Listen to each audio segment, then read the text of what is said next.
Bayangkan kamu berada di tempat yang tenang dan nyaman, tapi tiba-tiba semuanya berubah. Suara klakson, kerumunan, dan kemacetan mengambil alih ruang hidupmu. Bagaimana kamu bisa menghadapi tantangan ini? Kali ini kami, kelompok 1A, akan membahas 3 hal yang sering kali kita hadapi dalam kehidupan sehari-hari. Ada kebisingan, kesesakan, dan kepadatan. Kebisingan adalah suara yang tidak diinginkan yang bisa berasal dari kendaraan, kerumunan, bahkan konstruksi. Tingkat kebisingannya tinggi tidak hanya mengganggu, namun dapat berdampak serius bagi kesehatan kita, misalnya gangguan tidur hingga peningkatan risiko jantung. Faktanya, kebisingan yang lebih dari 85 desibel dapat menyebabkan kerusakan pendengaran, sedangkan suara klakson mobil memiliki rata-rata desibel pada level 110. Kamu bisa menggunakan earplug saat di tempat yang bising, dan pastikan rumahmu memiliki jendela yang kedap suara, serta dinding yang memiliki peredam suara.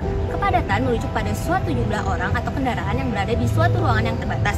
Semakin padat suatu tempat, semakin berkurang ruangan pribadi dan semakin sulit kita untuk bergerak dengan nyaman. Dampaknya, kualitas hidup menurun dan stres meningkat. Contoh kasus, seperti yang ada di kota-kota besar, Jakarta dan Tokyo, jumlah penduduk bisa mencapai lebih dari 10.000 orang per kilometer persegi. Menurut data, kepadatan yang tinggi dapat menyebabkan turunnya kualitas udara, meningkatkan risiko penyakit, dan juga menimbulkan ketidaknyamanan sosial.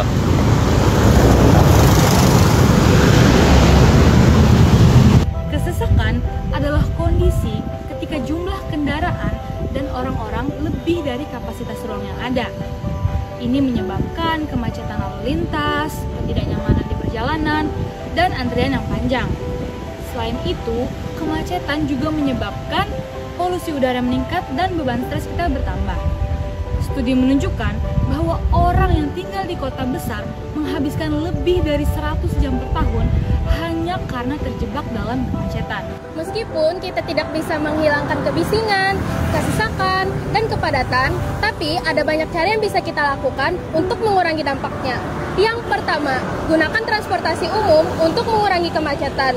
Yang kedua, mengoptimalkan waktu perjalanan. Yang ketiga, perencanaan kota yang baik untuk mengurangi kepadatan di pusat kota. Dan yang keempat, menciptakan area hijau untuk meredam kebisingan. Dengan pemahaman yang lebih baik mengenai kebisingan, kepadatan, dan kesesakan, kita dapat bersama-sama menciptakan lingkungan yang lebih nyaman dan sehat. Dimulai dari langkah-langkah kecil, dimulai dari kamu, dari aku, dan dari kita semua. Bagikan video ini dan mari kita menciptakan lingkungan yang baik bagi kita semua.